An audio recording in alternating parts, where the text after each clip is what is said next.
आगे आएगी हमारे दाएं हाथ पे मस्जिद मशार हराम।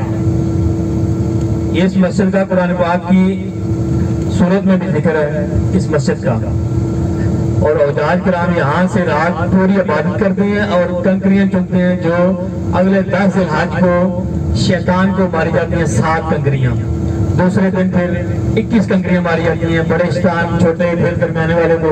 फिर उससे अगले दिन भी इसी तरह तरतीब से 21 कंकरियां मारी जाती हैं। पहले दिन 7 कंकरियां मारी जाती हैं, यानी 10 ज़िलहज को 7 कंकरियां मारी जाती हैं एक शैतान को, बड़े को। यहाँ ये जो आपके सामने बोर्ड नजर आ रहा है, यहाँ से मुज़दलिफा की रूट शुरू हो जाती है। ये जो आपके बिल्कुल सामने पर ये लिखा हुआ है बताया थे मुज़दलिफा, यहाँ से शुरू हो जाती है। लेफ्ट साइड पे जो है ना ये रेलवे है, रेलवे स्टेशन है मुज़दलिफा का। जो आप हुजाज कराम रेलवे से सफर करते हैं अरफात से इधर आगे उतरते हैं मुज़दलिफा में।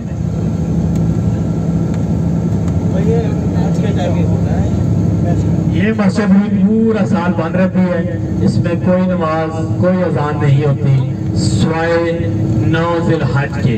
9 और 10 ज़िलहज को ये मस्जिद सिर्फ खुलती है।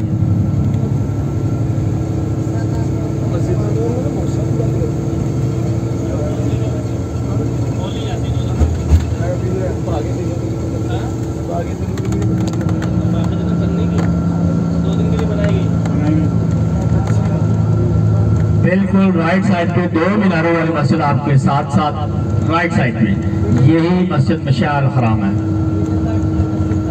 यहाँ पे आके हुजाज कराम नमाज अदा करते हैं मगरिब और इशा की, यानी यहाँ से मस्जिद की मुराद ये है कि ये मुज़दलिफा में है।